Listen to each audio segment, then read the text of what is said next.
Hello and welcome to Willow Talk. Adam Peacock here alongside Brad Haddin as usual. Hads, how are you? Very well. Are you another year older? Yes. How old? Yes. 51? Nearly. 46. Oh, your paper run was into the wind. What are you laughing at, Mitch Starc? Happy birthday. He said, thanks. Well, you didn't pick 46? I thought it was pretty stiff. She went over 50. Yeah, no. Well, that's him. That's him. He's the oldest looking 28-year-old you've ever seen in your life, this bloke. The fittest. Yeah, wicketkeepers, mate. They age quickly. You're talking the wrong bloke. Starc for Starc this week. Mitch, welcome. Thanks. Lisa's away with a day job, so which is fair enough, and you've happily come in. Yeah, you got the poor man's Elisa. No way. It's all good. You're both as good as each other. Put it that way. Although she is a captain, so anyway. But And she did put you 12th man. Yes, exactly. Yeah, I might want to change my team now. Yeah, exactly right. Now, this episode, we're going to get through, have a little debrief about the T20 World Cup campaign. So, sorry, we've got some serious stuff to do at the top. Then we've got the not-so-serious stuff. Play it or leave it. So, it's a little game we play, so some questions. And we've got some special listener questions today as well, and sundries too, where we might bring up the Olympics. Because, your brother got off to a third Olympics. Third Olympics. He's overseas at the minute. So he's, where was he? He was somewhere in the Netherlands last weekend. Yeah. Where's he going? I think he's going... Probably to Paris soon. Yeah, I would have he's thought. got somewhere this weekend. Yep. I was speaking to him yesterday. Actually. London Diamond League, maybe? That's the weekend after if he gets into that. And then Yep. There's a camp just before Paris. So High jumper, by the way, is Brandon. Very He good is. one. Mate, we watch in the Haddin household. We're not sure which is the best athlete yet. We've got Hugo's just deciding. He still thinks Mitchell Starc's jumping. So, but it wasn't easy prep for your brother. He's been injured this time hasn't he? yeah, he's had a couple things. Strange that we've had very similar injuries at sometimes the same time as well. So we both had sort of like a groin, pubic,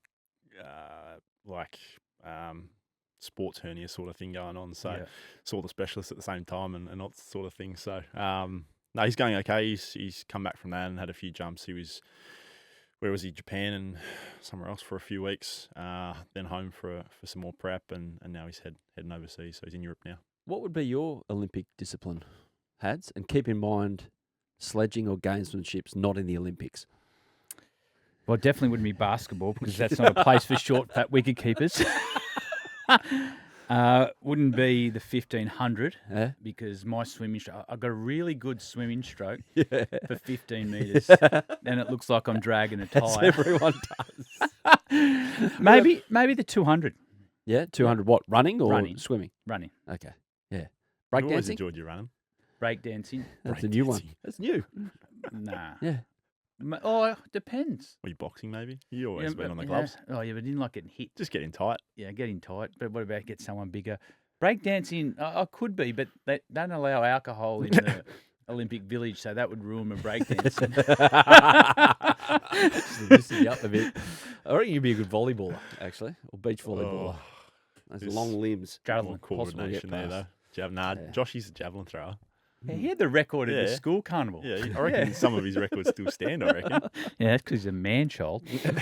I'll go wrestling because I just love cuddling. So that'd be fun. That'd be great fun. Oh, I did not see that coming. Yeah. Big thanks to those who have followed us on social media here at Willow Talk. We're going to talk some cricket now, by the way. In the last week, we've hit some big milestones. 20,000 on TikTok, 30,000 on Instagram. Wow. To put that in perspective, Starkey has 900,000 followers on Instagram. So You never know that. there you go. Well done on that. Anyway, give us a follow. And while you're there, join the Secret Cricket Club on Insta. More on that a bit later on. You got a weird look on your face. The Secret Cricket Club. Yeah. We are cricket nuffs in this room, and no one's heard of it. The Secret Cricket Club. It's that big a secret. Yeah. Wow. Right, let's get the serious stuff out the way. Starkey, where did it fall short in your mind in the Caribbean for the T20 World Cup? 2 losses. There you go. Simply. Bang. No, look, obviously the last 2 games we played weren't our best cricket, or obviously not the best results not the result we wanted. So whether it was probably a misread of conditions maybe in that the Afghanistan game, they obviously played some good cricket and we probably didn't play our best stuff. I think our fielding was probably a little bit short throughout the whole tournament. And I think that came up a few times. The catching percentages I think Hads, and it was towards the bottom. So that might play a part in overall, especially in T20 cricket when everything else is so close together. I think between teams, fielding can change those. Well, that was an interesting one for me, and I'm interested to know because we pride ourselves on being the most athletic and best fielding team in the world. Were conditions difficult with wind? Was there things that we didn't see back here that contributed to the way we field, or was it just tiredness, for example, coming out of an IPL and a long campaign? I don't know if it was tiredness. I think those of us who go to IPL know that we've got cricket before and after and during, and that's what we want to play our best cricket international wise anyway. So you can't put it down to that. I hope not anyway. I think wind always plays a factor in the West Indies, and guys that have played there, you've played plenty there, and at all the grounds, wind plays a factor, whether it be hitting to a short side, long side, and the way the wind blows. Maybe that had something to do with some of the catching throughout the tournament, not just with our guys, but certainly throughout. But there is a fair bit made of whether it's target the short or target with the wind when you bat, and try and make them hit against the wind or against the short side when you bowl. So the grounds in the West Indies all have a wind factor. All crosswind? Yeah, all crosswind. There's some of them can be swirly, but I think a lot of the grounds there, they have their main stands are at either end. Barbados a little bit different with sort of 3 stands, but predominantly a lot of those island grounds have got a stand at either end and pretty open through the sides. So, and do what you want on those sides there. Some might have a pool and whatever that. Pretty cheap beers, I think, too. So there's a fair bit going on, but interesting smells as well, I've heard. If you're feeling on the boundary, but more relaxed, and you love Doritos. How would you know keeping in the middle? I could get it. My first test, I remember my brothers sitting in the grandstand after the game. I just wanted a packet of Doritos. I don't know why. That relaxed. Hey, the England game, Starkey, and not the shenanigans, but the talk around England. Basically, you kept England in the tournament. Australia kept England in the tournament. I hope they realise this.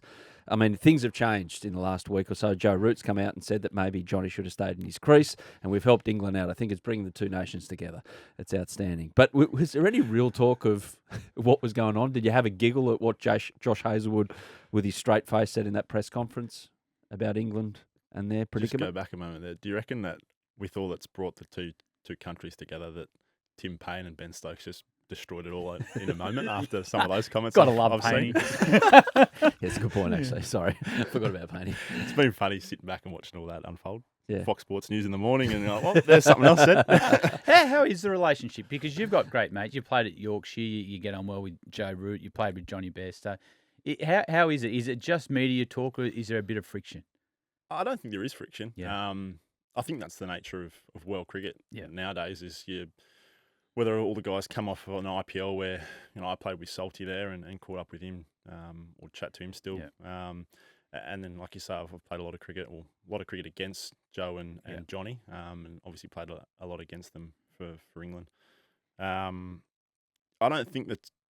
I think it's a fair bit made up in sort of the outside, whether it be media or documentaries or quotes or whatever you might have. I still think it's certainly both teams want to beat each other and beat each other well, and love beating England. We do almost better than anyone in the world. But I think post game and around that stuff, the relationship's pretty good. So I think there's a lot of tongue in cheek and something like what Josh Hazlewood says I think predominantly tongue in cheek, and then it was sort of blown out of proportion with the English media going, well, geez, we better suspend people, we better do this, that, and the other. And obviously they're the barometer on spirit of cricket and moral victories and the rest of it. But it didn't end up that way, and England stayed in and progressed further than we did anyway. Yeah, exactly. In the end, got to bring it up. Rip the Band-Aid off here. The Afghanistan game, sitting that one out. You're laughing about it now. Were you laughing about it at the time? No. That's 2 World Cups in a row.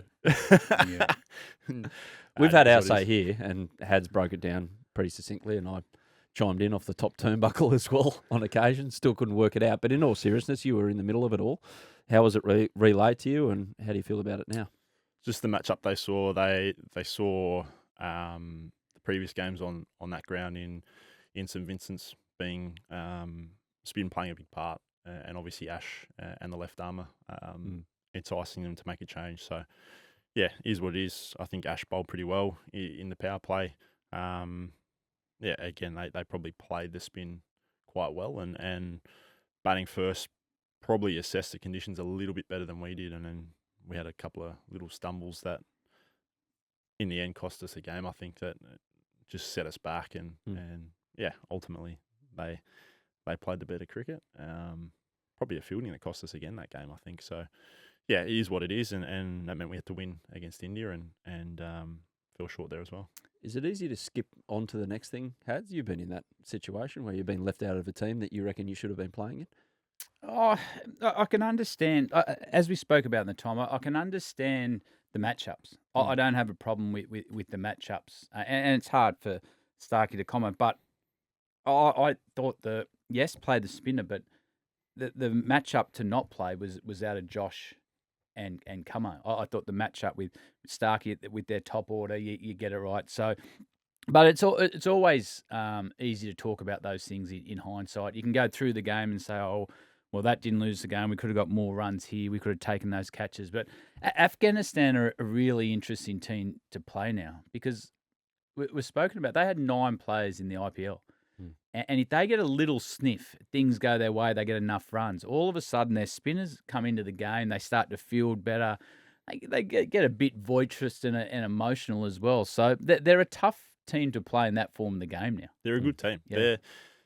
They're strong batting. They're strong bowling. They got Rash who everyone has trouble playing.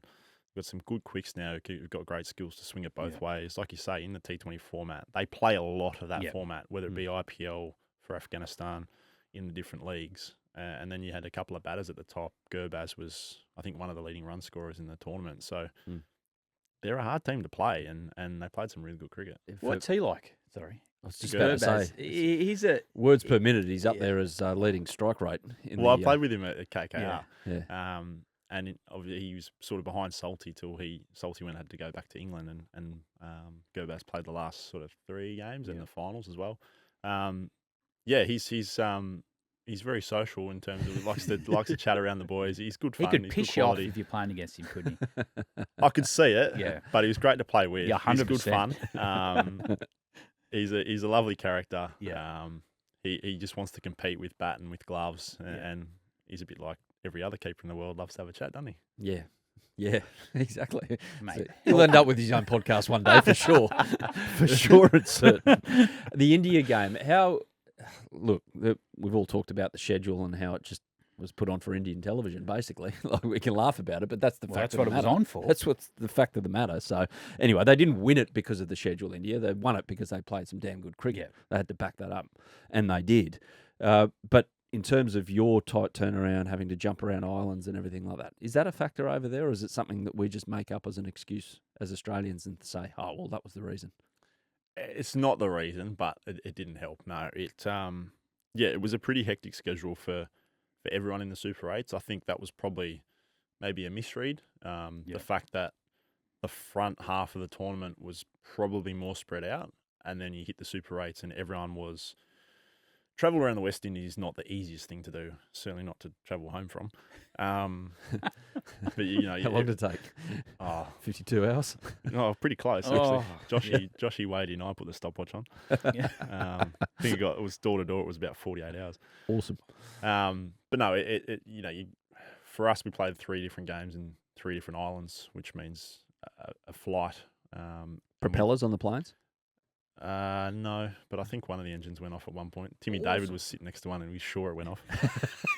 But we had should just rung Mumbai, got their plane. Yeah, we had the 2 night games, and then obviously the third was a day game. So yeah, it wasn't the best preparation, I guess you say. We had a delayed flight out of St Vincent's, got in.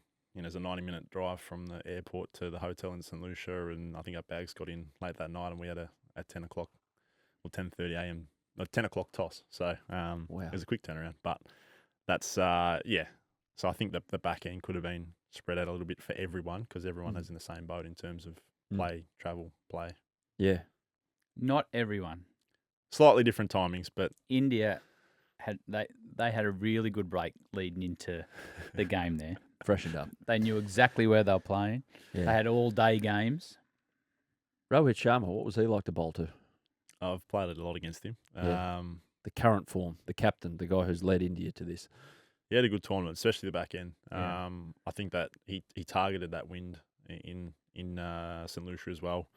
That was at one end, I think. The one end went, if you look at runs from each end, it was probably the one end went for a lot more than the other. Which end did you bowl from? That end. Thanks, Skip. It was probably a couple of. It was one. I think I had 5 bad balls and he hit them all for 6. So Awesome. no, it was. We thought that it was close to par, perhaps maybe a little bit over par, but it was the best wicket in the World Cup I think that we all played on. In terms of runs scored, and I think it was probably the quickest wicket out of the whole West Indies, but it was certainly the best wicket. That was what we played on. So certainly chaseable, and we sort of we were on target for a while, and then a couple of hiccups and some good bowling from them, and just set us back. We talked about Dave Warner. It was his last, we think, match, but he's actually declared his availability for the Champions Trophy if selected. How do you view that, Hads, in terms of what we're trying to look for the future? What do you look at the now? It's an opportunity to win a trophy, an ICC trophy, but is it, well, this is a good opportunity to plan for the next World Cup? I think David's had a wonderful career, and I think this is just a perfect end for Davey. I think he was just having a bit of fun with the media and everyone as he left. Mate, he's on holidays now. If you look at his socials, he's having the time of his life. And mate, yeah, if he was playing first class cricket and things like that, maybe. But I think he's going to go off into the commentary box, play franchise cricket around the world. So he's had a wonderful career. I just think Davey's having a bit of fun with his family and friends on his way out. Did he have one last Davey special in terms of he knew someone that could get something to organise for the team? Because I've heard this about Dave Warner. He puts on good parties. He's just got good contacts all around the world. Great contact book. Was there any of that on this tour? He is unbelievable at that in terms of whether it be a catamaran in the West Indies or getting us onto a private golf course in St. Lucia or booking tee times ahead of schedule. He's been fantastic. Yes is the answer to that question on this tour. Yeah, I think he had organised a boat or a catamaran or something for after the game, and then with trying to leave the West Indies after you've been knocked out of a tournament, sort of the ICC just go, well, you're someone else's problem. So we were sort of spread across 3 days, and I think Davey got out quick smart, so that sort of went against the wall. Wasn't like 2007 when you ended up on James Packer's yacht. That was a great night. That was a great 24 hours leading into Mr. Cricket was outstanding. Yes. And I remember even the coach, John Buchanan, found some cigars and everyone. Ned Flanders got involved. Yeah, we had to leave the boat at, I don't know what hours. It was, I think the sun was coming up. I'm not sure, all going down. But I know John Buchanan hid when we all went off and he watched the sun go down. Or up, I'm not sure. But I know it was. I know he stayed on the boat a lot longer. Mate, it was great. I remember Hoggy and Watto were lucky to be alive. Actually, I don't know how. The jet ski. The jet ski. You heard about that? Everyone's heard about Mate, this. we were watching them. You could see. You're just thinking how they let these two. Then they just hit, and everyone shut up for 10 seconds and thought, "Uh-oh." Then once they come up and they were right, they just thought, "You idiots!" And what are you doing? But I don't know how they got on the jet ski. Hey, Starkey, the tournament as a whole, how it was set up, how it was run. The next one is predominantly in Sri Lanka, I think. I think India are helping out with some venues. I'm not sure where the final, but pretty sure it's Sri Lanka's tournament. But, I mean, the format, how it's done, it's going to get bigger and bigger, this T20, because franchise cricket's getting so big. So they're going to put everything they can into it. Yeah, they are. And it seems like it's the format to expand on or to... have 20 teams. Yeah. So I think it was a good thing having some teams that, well, they're still called associate teams, but I don't think in T20 cricket you can call that, because that brings everyone closer together. There's one or two moments that can change a game, whereas Test cricket's all about, or it's more so on the skill. So I think that was good in terms of having 20 teams involved. I didn't mind the 4 groups of 5. I didn't like the pre-seeding. I think that was poorly done. Did you know about that going into the tournament, or was it I had something no idea. midstream you found out about? I had no idea personally. I think probably maybe half and half our team knew and didn't know. I think that could change things, particularly in the Super 8s, with where you sit, whether no carryover points. Well, that too. We finish ahead of England, and we end up on where we were preceded on the second side. Yeah, I'm not saying that's going to change anything, but it's all of a stupid. sudden you're in a different group. It's mind-blowingly stupid that results from the group stage don't count. It counts on a pre-seeding. Yeah. What? No other sporting contest. I've never heard of that ever before. And again, the argument was because it was so hard to get around the West Indies, so for fans to know where your team was playing. So then, why don't you have the chock-a-block tournament at the front end and have it spread out the back end? So if you're so worried about people coming or flights or whatever, you have the extra couple of days. Just taking a note here, Mitchell Starc, great administrator, uses common sense. Yeah. No, there's no common sense in cricket, let's be honest. Dear. So coming up, you've got a little bit of time off. You've got the golf tour, the white ball tour of the UK. You're pretty close. Come on, playing group. Oh yeah, Scotland, let's go there, and England as well. So and then you've got some white ball games against Pakistan at home, and then the Test series as well. Is now the perfect time to just put the feet up for a bit, or have you got to do some things to keep ticking over? Yeah, I've had my week off. Back into training this week, so won't bowl for a few weeks, but back into the physical side of things. So yeah, that's just part and parcel of the merry-go-round of cricket. It's our time off is IPL, so I chose to go there this time, and so forego my time off.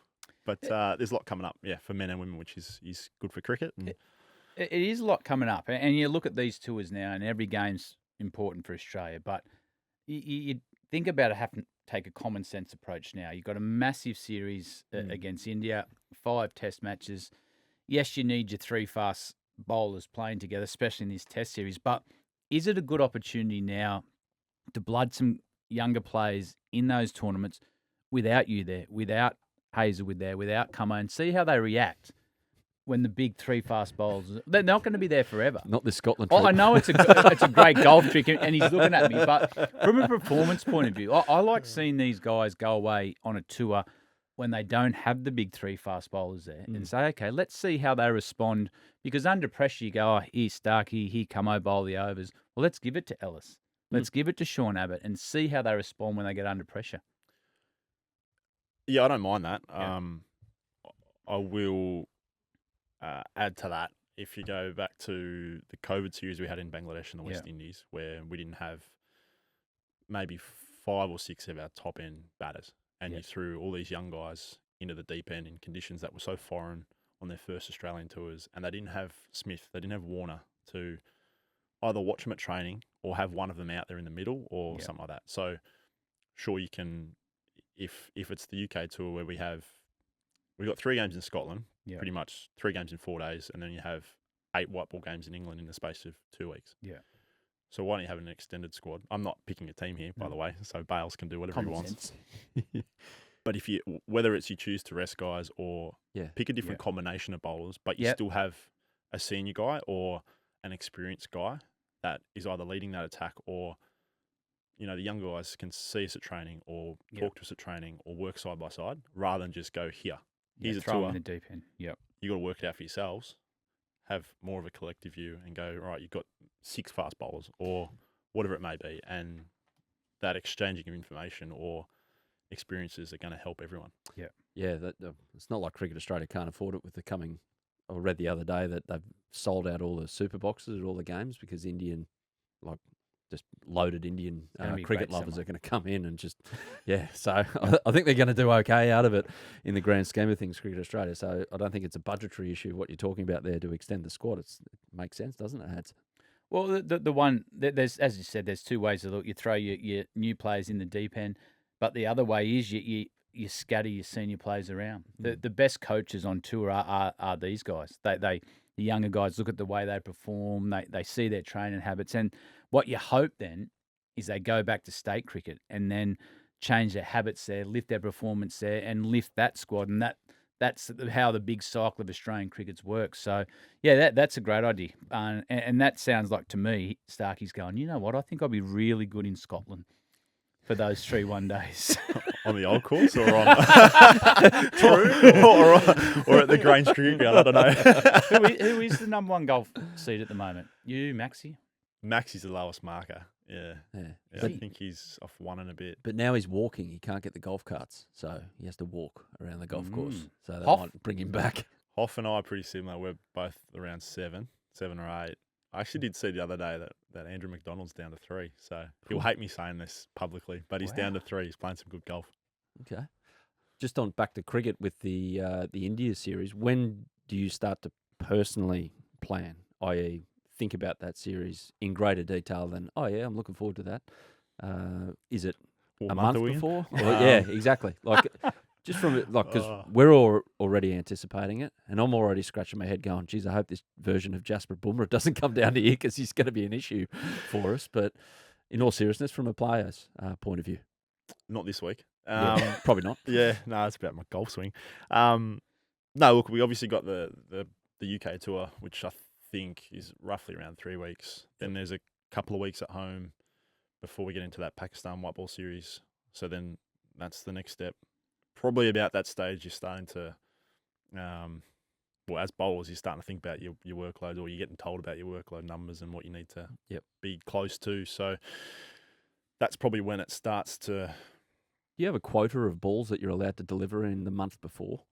Not at 34 years of age. No, you do what you want. They've earned the right to throw the ball back when they feel well. And if Steve Smith says anything in a press conference like he did that time in England, and he just stays in the net for an extra 2 hours trying to take his head off. Mate, they were one of the scariest things ever. You used to look at your name on the board. You go, oh, we're Ponting with Haddin or Clark, Haddin with Smith. And you think, oh, God. I remember at the World Cup 2015. So my job was to practice death batting and get through. And I said to Starkey, I said, mate, don't bounce me. And I said, I will give you a cricket bat.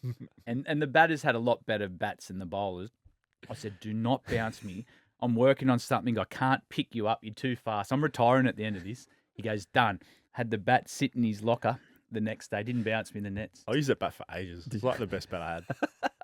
I wouldn't have made the rest of the tournament. You would have put it through my grill. You have to have a good relationship with the fast bowlers, and a good kookaburra went a long way for a tail ender. All the quicks were sponsored by Kookaburra too, so that's had it down pat. Never got bounced. He's always step ahead, wasn't he? He was probably in the back corner of his shed, one of his bad ones. Best bat I've had. Oh, good stuff. Now we're going to get into Play It or Leave It. This is this little game that we've introduced. It's a special edition one, though. The rules are simple. I'll say something. If you agree with it, you play it, Starkey. If you don't, you leave it. Bradley, leave it. I know it's hard for you, but this is more aimed at our guest today. So the more you agree with it, the more you play at it. So you really agree with something, you're sending it out of the ground, okay? As I said, mainly directed at Starkey. Hads, you can chime in as well. And we've got a series of questions here, so I'll go with the first one right up. The ball that dismissed Sharma in the IPL final is Starkey's best ball ever. Jeez. Ever? You can play it and just nudge it into the covers. You can say it was a good one, but like a little forward defence push, you reckon? Not ever, but good. I don't know. It's right up there. You're saying leaving it? Did anyone not watch the World Cup final? I knew you were going to say that. You were $1.01 to bring up that ball. We made a fortune, then I backed myself to say that as well. So not quite your best, but pretty good one. It's up there. Yeah. I think it's hard not to say that Bazball was World Cup final at home. Yeah. I think that all round has to be up there at the top. But so you call that the Bazball as opposed to everyone calling Bazball. You call that the Bazball. Yeah, maybe. Yeah. That different meanings. Run with that, mate. That was Bazball. He was playing Bazball. Yeah. Has he ever brought that up with you, by the way? That ball? Yes. McCullum? I don't know. Maybe that night in the change room when we couldn't get rid of him. We had free piss. We didn't care who was there. So there's a YouTube clip, Starkey, of your best 15, and that one in the IPL final was ranked 3. Right. What were the other two? Stokes, Lords, In the World Cup. 2019 World Cup, Yorker, yeah. Yeah, that was a good one. and one to James Vince in the Ashes. Oh, off the crack. Yeah, basically he played about a foot inside it. It would have gone down the final. Ruined He didn't hit the crack. Ruined his test career too. He was on 55 at the time. He wasn't going too bad, but yeah, that was one. So No one was hitting that ball. No, yeah, fair enough. well, didn't you bowl one at 161? Yeah, and Ross Taylor just defended it. It was 160 point something. Yeah. What could you get to now, you reckon? Not that. I'm back at You've break still first. got one of them in you, haven't you? If you have to? 160. Yeah.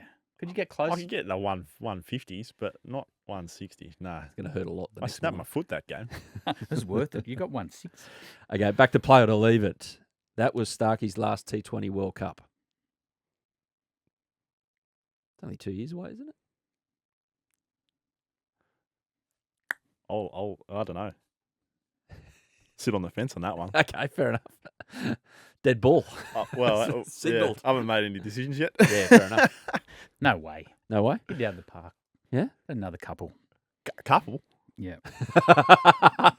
Mate, look at their athletes. The Olympics in 28, isn't it? Oh, okay. Oh, that'd be good. No, All of a let's not go sudden, there. Oh, yeah. on the horizon. Yeah. It's a pretty good carrot, though, Mate, in two Olympics. brothers getting gold medals. Yeah. Brandon's still going to be jumping in 2028. Hey, if he gets one now. Have you seen how hard it is to high jump? Have You you seen telling how that to me. Yeah. I can't high jump onto my couch. You were just about to say you've seen how hard it is to bowl 20 overs in a day, weren't you? Well, hang on. The Olympics is 4 overs. It's not that true, hard. Yeah. true. Yeah. People I'll be get used to chased this, out by of the spot, way. though. In the next 2-3 years, you, Josh Hazelwood, Pat Cummins, a lot of questions is, how much have you got left? How much have you got left? Just to ready you for that from a journalistic point of view. It's already started. I bet it has. Yeah. So anyway, you just take it as Yeah. it comes, will you? Yeah. Absolutely. Righto. An easier one then. Jimmy Anderson is the best fast bowler you've played against. Yeah. Play it. I'll hit it to the boundary. Best. You're not saying that, are you? He's good. He's very good. Yeah, he'll go down. Obviously, he's one of the greats. Mm. But he's 8 wickets away from Warney, isn't he? In his last test. Well, as we sit here right now, it's the day before the Yeah. the day of. Sorry, the first test against the West Indies. So he could have 8 Yeah. as you listen to this. So you never know what At the Windies are going to Lords, chime with up. the slopes, swinging Duke, every chance. Yeah, he's going to have a bit of support there, you'd imagine, as well. Yeah, he's definitely up there. Windies, any hope in that series, by the way, Hads? No. No. Pretty similar side to the one that rolled these guys at the Gabba. These guys, us at the Gabba. Well, that was their last test match. Yeah. No, I don't think they are. Jason Holder's back for him. He's playing. Yeah.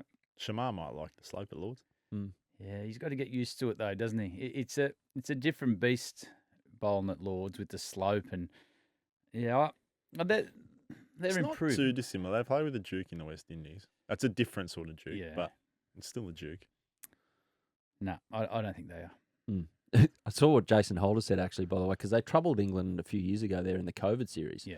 And he goes, the reason we were pretty comfortable having no one at the ground is that's how we play our 4-day cricket in the West Indies anyway. So It's like a home game. yeah, it was like, this is no different. We're used to this. Whereas the England boys were a bit, wondering what was going on. Okay, another one, play it or leave it. You've watched the ECP's doco on the 2023 Ashes series and enjoyed it. I haven't even watched our docos. Have you seen it? Oh, a little bit. So, how do you enjoy that as a player? I know I was on staff when the first doco came, and at the start you think about it. You're about to say something, you think, "Am I on?" And you have someone behind you, but in the end, you just let go, didn't you? You didn't even know they were there. Yeah, I think it was like, for some people it was a week, for some people it was sort of 2 Yeah. weeks, where because it was so foreign to have. Well, to be fair, it was only one bloke, and Andre was a legend Yeah, because he was. he'd been around the group before, so he's well trusted.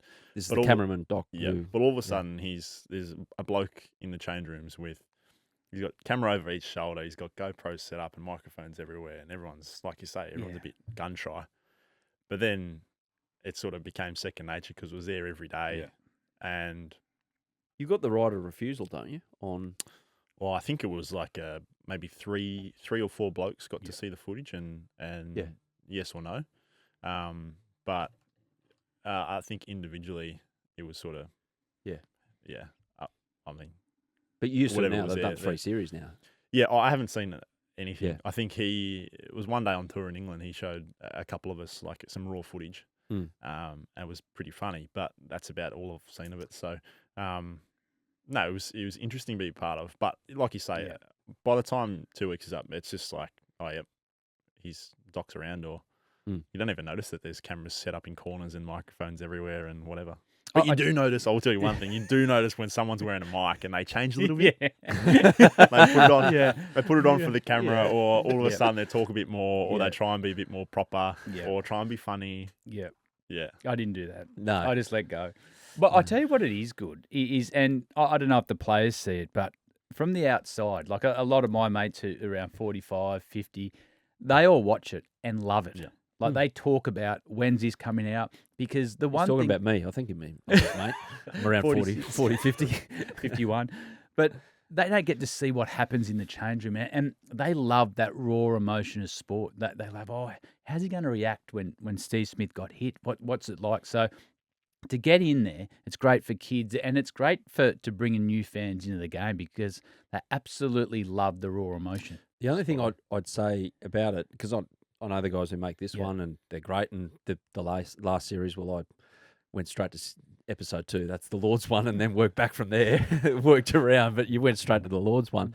But you'd like to see a bit like how you always explain, Hads, the intensity of training sessions. Yeah. So they have had a little bit in it, but the preparation, I think that's where they might be able to take it if you guys are up for seeing, having it out there about how you guys actually prepare, what you guys do, because you think, oh, they're just rocking up for a net, taking it easy before a test match. Oh no, Far from it. Yeah, that's what you think. Well, that's what the public perception is, that because we don't see it. We could have had the camera at those. For example, the 2 training days between Manchester and the Oval game. You wouldn't have seen me. I was on the golf course.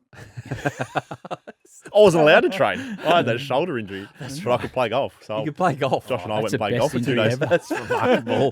How does a shoulder injury allow you to play golf? different swing. Modern medicine's a wonderful thing. Wonderful, wonderful physios that you've got.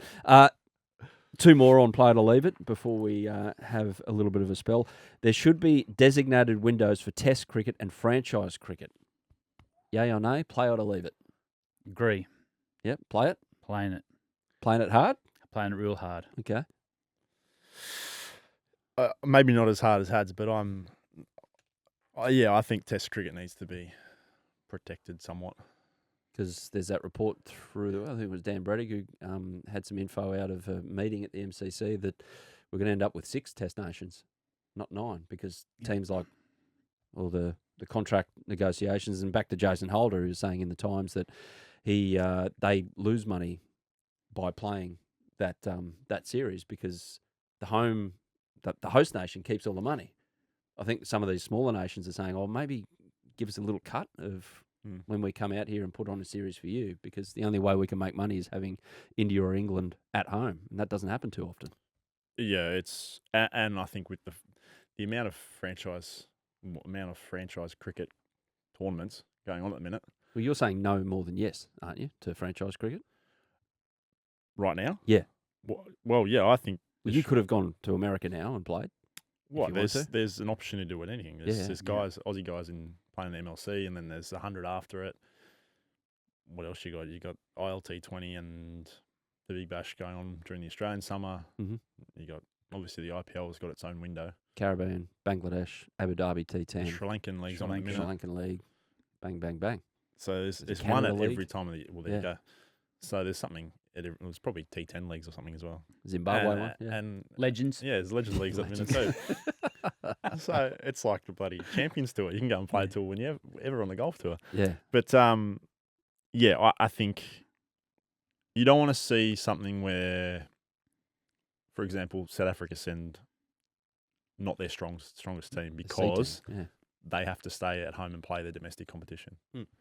So what happens if it's an Australian situation and we're very fortunate to be paid as well as we are, but then all of a sudden our Big Bash is on at the same time as our Test matches. You go, well, okay, Smith, Cummins, Hazelwood, you all need to go and play for a Big Bash team instead of playing 3 Test matches in Australia. Yeah. That would never happen, but that's essentially what you want to protect against. Absolutely. I think the bottom line is with the window, we've got to preserve Test cricket. We've got to get all the strong nations playing Test cricket and getting the best players. Like you look at the West Indies going into this Test series. No Nicholas Purum.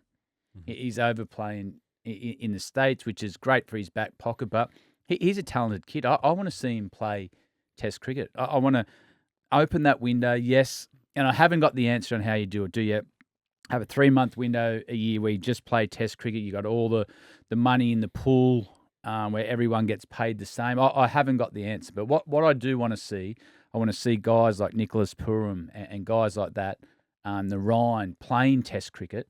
Because that's the one form of the game that's so pure to everyone, and we don't want to lose that. Yeah, I think the idea of giving a cut of the gate essentially to the visiting team is a must-do if you're going to preserve Test cricket. And there's no easy answer to this, No. but the way that it's divvied up at ICC level is why that they can't justify giving up $200,000-$300,000 contracts in franchise cricket to play Test cricket. No. Because it's an imbalance there with your top 6 and the rest.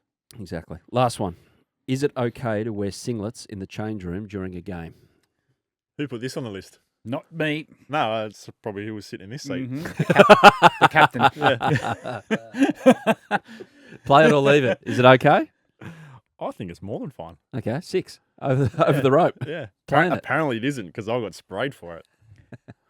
I think it's okay. I don't think it's, and this might be old school and showing my age, I don't like them you talk about that intense net session you have where you have a couple of those a week. I don't like them then. Okay. Every other training, I'm okay with it. I'm happy with them in the change room. I'm happy with their running around. But when you do your cricket training where your intensity jumps, I don't like them then. What if it's 35 Agreed. degrees? No, Bad luck. I agree. Yeah. Main day, main session, everyone there. Yep. No singlets. If it's optional, if it's you've just bowled 20 overs and you're now watching them bat and you got a singlet on because your training shirt's still sweaty, I think it's fine. And I did wear it. And got in trouble. Not from anyone in my team. Had your arms folded and pushing your biceps out as well. No, because I was in the change room. Yeah. Made a 30-second appearance and got, what are you wearing a singlet for on a game day? Well, on that beautiful note, we're going to take a little bit of a breather and back in a sec with some listener questions. So, guys, on our Instagram, we've set up a channel called The Secret Cricket Club. That's what The Secret Cricket Club that I teased at the top of this episode of Willow Talk is. And it's for those fans who want a little inside word on all things Willow Talk. It's to join the channel, to get the heads up on special guests, a chance to ask the crew questions and exclusive content. It's on our bio. Just below it, you'll see it. Little tag, Secret Cricket Club. Just hit it and you can get involved that way. We asked the Secret Cricket Club for some questions for Starkey. I didn't even know about this until today. I didn't know what the Secret Cricket Club until producer Sam told me today. Is that secret? You know what I thought it was? What? I thought Sam was doing a doco on us and picking up what we said off air. No, that doco would be Brad Haddin arriving an hour and a half before the schedule started play, and me arriving about 30 seconds after schedule started play. Never been late in my life. Things haven't changed. Yeah. Once. Once. Okay, here we Sam go. got the time wrong. Sean asks, how many fifers in test matches would you give back to turn that 99 into a ton? That's a tough question. Probably none. No, Good answer. You like the fifers? Yeah. 99's better than 0. But Yeah. no, fifers are my job, I guess. Good point. The 99 was just a bonus. the Ipswich Mahali. Mahali. Yeah. A long time ago now, Bradley. Long. Before your wife matched you at the whacker in her last Yeah, I test. got one before she did. That's a homework gate test. Yep. Move on. I think that's a that Hey, you that brought it homework up. game is going to be a Willow Talk special edition. I think that's our next one as well. Great time for Australian cricket. The Ipswich photographer asked a rather cryptic question. What was the feeling like winning the IPL under such financial scrutiny from the world, i.e. doing well in the auction and then performing with that bounty on your brain? Did or laugh head? that. So first game of the IPL, we played Hyderabad. So Paddy and I both gotten paid a fair bit. Played first game, had a bit of a laugh about it. Just so happens we play each other 9 weeks later in the final. And all of a sudden it's gone from, they've paid overs for these two. These two are now playing a final. Funny that. And then I did laugh because it was actually remarkable after the game. All of a sudden, normally the presentation happens straight after the game. Yeah. It was like 2 hours. What? Finished the game. All of a sudden, there were about 200 people on the ground. Yeah. I didn't know where they came from. They were like from in the stands. Didn't see the KKR shirts, Hyderabad shirts. No idea where they're from. Asked the team manager, who are all these guys? No idea. And they're just like running up to players and this, that, and the other. It's like, any chance of a presentation? Or 2 hours later. So game finished at 10 p.m. Presentation hasn't even started by midnight. What? So we're like, killed the vibe already. Yeah. Sitting down and young Anki, who's our number 3, he's like, they see the winners checks come over. And the team get 20 crore for winning the final. He goes, it's not even what you got paid. He's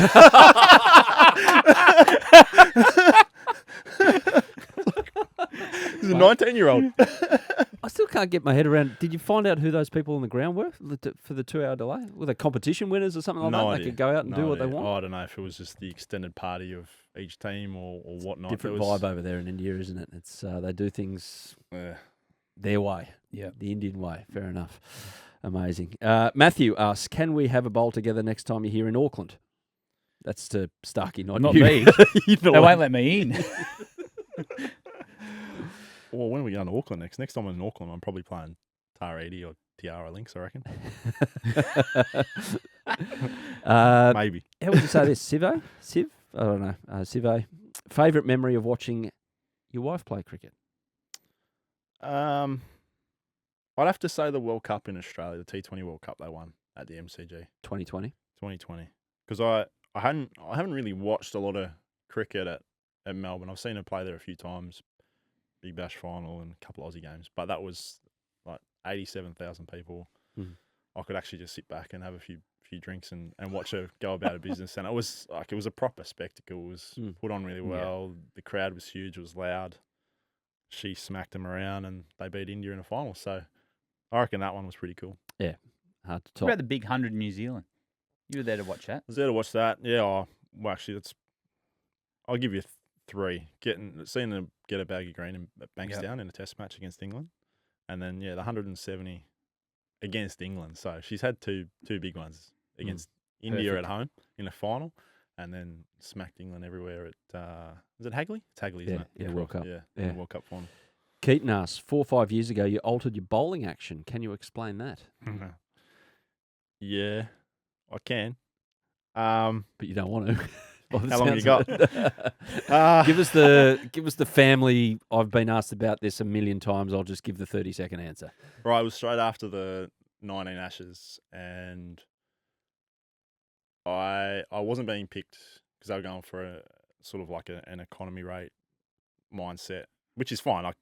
Anyway, it was picked for not left out for a reason. Anyway, so I thought I had to be this spot bowler, like consistency more than anything, and all of a sudden I lost a bit of airspeed because I was trying to put them there and swing the Duke ball and whatever. So came back to Australia, and the week after was like a domestic game, and I felt like my airspeed dropped. So I was trying to, in between Shield games, I was trying to get my airspeed back, and thought I could shortcut it by I'm always in a good position with my bowling arm on my back hip when my back foot lands, and then I just snap forward, and so I was trying to get myself there early and snap forward and bowl really fast. And it worked for a period of time. It served its purpose for that year. Got my airspeed back up. I was swinging it.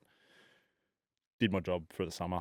But it was very mechanical and went away from all the natural flow that I had in the athletic positions and my run-up and everything. So it worked for a purpose. But then after the summer, I had a few weeks off because I didn't go to IPL. And then coming back to bowling, for whatever reason, it just went back into the natural action. And I still had my airspeed. So I didn't like it, but it served a purpose. Okay. Oh, I've got one for you. Remember you cut your finger in your follow through. Which time? Yeah, on the first or second time, but against South Africa at the MCG, Yeah. and you come out and bowled in the second innings. And this is nerdy stuff. That I wasn't reckon, my spike. Was That's it? when I snapped my tendon. Yeah, and your taking a finger. catch, yeah. I reckon your wrist was in the best position it's ever been, and the ball was naturally shaped. Like you had the ball on a string. My seam was so much better because I couldn't actually hold the ball. Because I had my tendon wasn't attached on my I know how that feels. middle finger. Numb. Yep. So like all the pressure was just through my index finger, and it was just the seam was coming out better. It just meant I missed 6 weeks after it. But yeah, See, that's my nerdy cricket Yeah, watch. I remember watching from behind the commentary, and I think it was Brayshaw. And go, how good Starc his wrist? And we're going, well, I wonder if he can feel his finger. He's done his got a broken hair, but the ball came out beautifully. yeah, the seam was much better. Yeah. Watch the injured player. So you used to spike yourself on your follow. I still do. Still do. I did it in the Reach down IPL. that Yeah. far. I missed the game against Haddin's mob because the game before I'd split it. Far out. I can't even touch my toes. Like, No, I do it on the same leg. So I do my left hand on my left foot in my follow through. Try it. no, I learned something. Yeah, it's Hang on. so What? so when I come through, Yeah. I get so far down that my hand goes past my spike, and sometimes I clip. Can you touch your toes? No. I can now. At the moment, a little knee bent. Sorry, that's great. Great for a podcast, me going off mic and everything like that. But you can pick who the athlete is in this studio right now. It's fair to say. Aaron asks, for how many overs does the shine on the red ball last in a test match? Oh. Well, that's very dependent on conditions on in the Australia. wicket. Oh well, if you got grass on it, it could last a while. If it's pretty abrasive, not very long. I think the Kookaburra balls have gotten better the last couple of years. Whether it's a change in the lacquer or, I think they put a second layer of lacquer on actually. They've gotten much better. Last a fair bit longer, stay firmer for longer, swing a bit longer. Finally doing something for the bowlers. Brett asks, some advice for bowling at the stumps around the wicket as a lefty. Aim at the crack like you did that day against Vince. Yeah, pretty well. Look, I think it's something some lefties don't do a lot of. I know, speaking to Spencer Johnson, who's been around for a little while, it's something he hardly did, and he's a left armer. When they were sort of trying to get him to do more of it. For me, whether it's over or around the wicket, my point of aim is at the stumps because they don't move. But in white ball cricket, batters move around all the time now. So wherever I'm aiming is dependent on the stumps because they don't move. So for me, for example, Yorker, if my first Yorker, I'll look at a third of the way up the stumps. And then if it's too full, I'll aim lower down the stumps. If it's too short, I'll aim higher up the stumps because the stumps never move. So that's how I approach it. It's different for different people, but that's how I like to go about it, over around the wicket. And I find bowling around the wicket actually helps my action sometimes because I have to sort of rip through and everything has to go towards a target. What was he like to face around the wicket? Well, what did you know? I was at square leg. Well, Starkey's been the best in the world at that. Being able to hone in around the wicket, hit the stumps. It's interesting to listen to him because we had the same thing with Jono when he went around.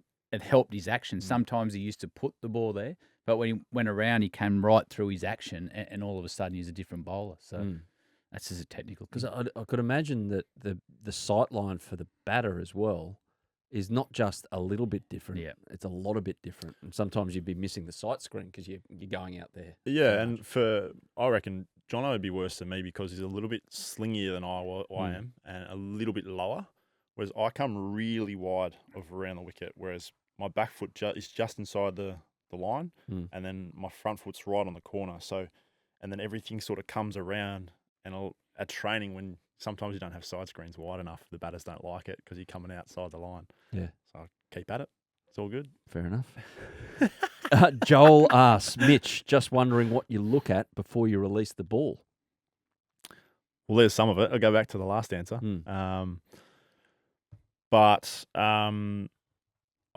Mine's turned into over the years, it's turned into a spot on the wicket that I want to hit. If I look at Josh and Pat, who I've played so much against, Josh is up there with the best in the world at hitting one spot over and over and over again. And you'd probably put a 10-cent coin on there and he'd hit it 9 times out of 10 if you wanted. Pat's not far off. So I think it's almost like aim small, miss small. It's probably something I didn't think a lot about early on, or for me it was trying to swing it and bowl fast, and that was part of my success. Was I didn't really know where it was going half the time, so the batter doesn't. But yeah, I think that's helped me be more and more consistent, is just having a finer focus on where I want to pitch the ball, or what I want to do with it, or where I want the batsman to play it, particularly in the longer formats. That's interesting. It's something you don't really think about when you're watching, is actually it's a fair idea what the batter's looking at. But the bowler, what did you look at as a keeper? Were you literally trying to get the ball out of the bowler's hand straight away, or was it until they hit the pitch that you kind of really made your mind up, you knew where it was going? No, once the bowler turned around to come in, that was my cue to set up. Then as he coming closer and closer, I'm trying to find the writing on the ball. Well, really? Yeah. And that's all I'm thinking about. You've done all your technique work, you've done all your drill work to react to what the ball does. So in a game, you only want to react to what's happening. So my job then was to look as close as I possibly can and try to find the writing. Cool. And trust everything else that'll move in the right spot. Fair enough. So what do you watch? An area.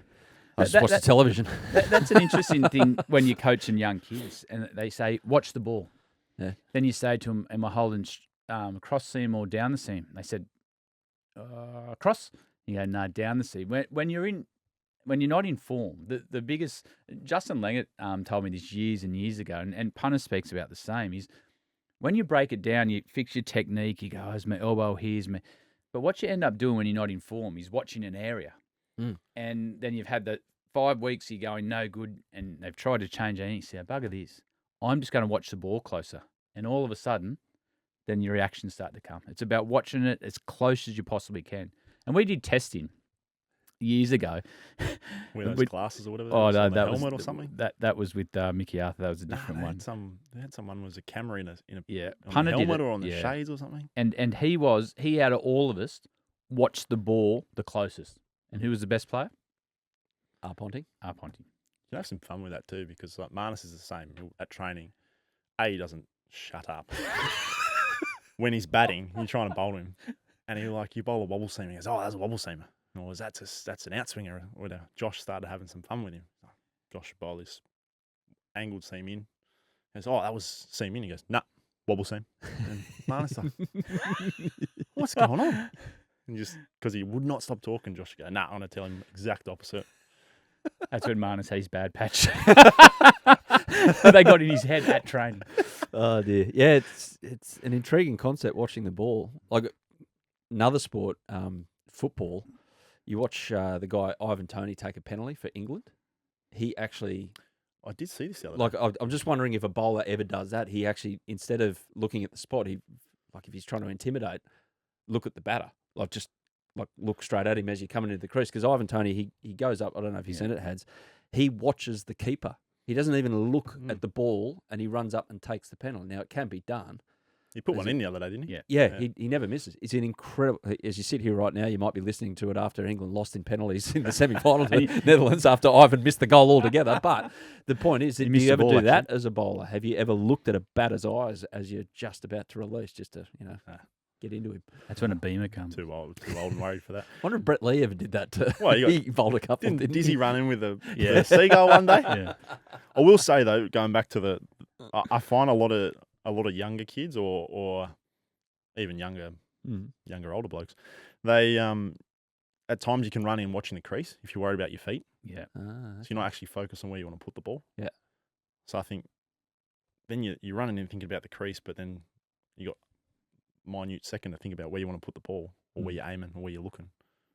So I think that one is where I think kids can get stuck sometimes. Well, what about in the modern game with bats changing and you're saying, okay, I'm looking at the base of the stump, I'm just concentrating on that. But you've also got to have your wits about you. if you execute that sometimes, yes, I've executed the perfect ball, and all of a sudden, it comes back at you twice as fast. Yeah. Well, yeah. I'm not thinking about that. I would be. It's I'm too flying much the to class think and about. I'm going to jam a York, and this might come back just as fast. If you're someone who, like, when you bowl and you snap through enough where you're not actually, you lose sight of it, or you're not looking up, maybe you'd have to think about it then. There's been some bad ones over the years of people getting smacked back at them. But Last question. And this was the most popular question by a long, long way. Was Moses really listening to Spotify on his laptop? So if you've missed it, listeners, it's when Starkey was doing a tour. I don't know how you've missed it, if you've missed it, but we used to have to do these tour diaries or whatever. Tour diary, you went round. It was actually that tour, wasn't it? Walked in. Homework tour. It was the homework. Maybe he was doing his homework. So you've walked in and Moses is looking at his laptop, and then you've gone, Moses, what are you looking at? And he's gone, just listening to a bit of Spotify, which was weird because Spotify wasn't invented then, but he put it down, put the laptop down, and that's what he said. Can I add some context to it? You can add whatever you want to We're PG. You can make whatever assumptions anyone wants to, right? So these stupid tour diaries that I had to do, like I had to try and tee someone up to do this mid-tour on a bit of downtime, whatever. I'd done a couple before. So I've teed that up with Moe because I think he just made his debut in Chennai. Yeah. I was like, Moe, I'm going to come in your room and we'll have a chat about the debut, whatever. So I'm in my training top. So he knows I'm coming in. The door's open. He has his training top on. We haven't even been at training. So to this day, I don't actually know what was on the laptop. So you can make whatever conclusion you want to make. But he knew I was coming in. He had his training top on. His hotel door was wide open. And I think there were even blokes in the hallway playing putt-putt or something. Yeah. So I mean, he cleared his history straight away, so we'll never know. But we'll have to get him on and actually put him in the truth chair, maybe. I don't know. Poor guy. He's had to live with that the whole time. You haven't been able to clear it up. So Moses, there you go. Yeah. Call out. Moe, we'll get him on. He can clear it up. Okay, fair enough. Or clean it up, whatever he needs. Moe can ask, he can put it in the group chat on the Secret Cricket Club, a reminder to send in questions, and we'll let you know when we've got a special guest coming in to ask some specific questions like we did there with Starkey. A couple of curly ones in there, a couple of fun ones as well, and I learned a lot about cricket, the technique side of things, about bowling and batting and all that. So thank you for that, gentlemen. To sundries, the WBBL schedule is out for season 10, released this week. 43 games in 36 days. Starts in Perth, October 27, finishes on December 1. Each team plays 10 regular season games. Matches return to the Gabba. They're playing in some not as big venues, and they're playing in some of the bigger ones. There's a doubleheader at the MCG involving a Melbourne derby. There's the same thing with the SCG as well, but they're playing games, for instance, at Drummoyne and North Sydney Oval. So really able to get... I looked at some of the start times as well. It's really clever to get as many kids there as possible, crowd, and that's what WBBL does really, really well. And 23 matches, including finals on the 7 network, every game on KO and Foxtel as well. So, that's out. That's the schedule. And, I mean, they've said we don't want to just put every game in a big stadium. We've got to be careful with the schedule. Thoughts on that, Mitch? You watch a bit of it? Yeah. I think the girls would love to play a lot more cricket at the major grounds. I think that's the end goal, isn't it? I mean, you look at that World Cup in 2020 at 87,000 people. A lot of it has to come back to the administrators and go, you've got to market this thing, right? You've got to actually let people know it's on and not 2 or 3 days before.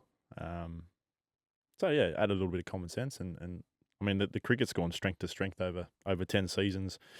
You look at that Australian team now, and there's a lot of young, exciting cricketers making some changes in that team, and why wouldn't you want to come and watch them? Exactly, and you've got some good international players coming, but that might not always be the case with everyone cottoning onto the fact that it's a good thing to have a women's cricket competition. Namely, India have got one in the hundreds, been up and running for a couple of years now.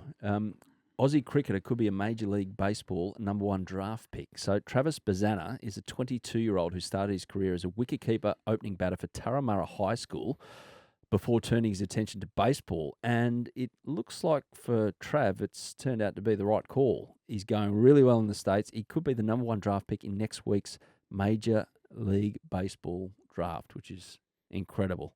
So he might be playing in the majors next year or be farmed out to their minor leagues and eventually get there. But which Aussie cricketer could have made it in baseball? Andrew Simons. Oh yeah. Yeah, his Good shout. power. I'd like to see him in the ring too, picking up and running you out at first base. But modern day player, Travis Head's when he's batting well, he swings actually like a bit of a baseball swing. Yeah. In that same argument, I'd say TD, Tim David. Yep. Just with that bat swing that he has, I think that's as close to baseball swing as you get between some of those big hitters. So, Well, we go straight to batting. yeah. The other one I wouldn't mind is Sean Abbott pitching. I don't mind that. Yeah? I don't mind Calling that. him a chucker. Mate, No. He's as athletic. He got a rocket. Yeah, he's got a rocket Oh, does arm. he? Yeah, Oh, yeah. Rocket arm. and as athletic as anyone in the field. Yeah. So the outer extremity of pace with a fastball is 100 miles per hour. Yep. 160. I was Could he- close. Could he do that? Oh, Does well, it feel like when it hits your mate, gloves? his arm is as good as anyone in world cricket. Yeah, wow. So He's not bad swinging the willow either. Yeah. So and he'd be athletic enough to jump up. he's and, very athletic. yeah, and take the catch. So the first thing As we an do- all-round package, Abbott. he'd be close. No wonder in the 50 over World Cup he was a designated fielder. He was out there for about 30 overs a game. Because Wasn't if you pick Trav Head, you You have to be won't his pinch hitter. he? He won't field like he did at the 'Cause he's- IPL. Yeah, 9 weeks in the field in the IPL, straight into a World Cup, Mark. Oops. Now we're going to end on a crazy county game. This happened a week ago. It actually happened after we recorded our last episode, but yeah, things happen. This still holds. County cricket last week, Glamorgan played Gloucestershire, and after a Marnus Labuschagne's century for Glamorgan, Gloucestershire were set the small task of 593 to win. 1 over to go.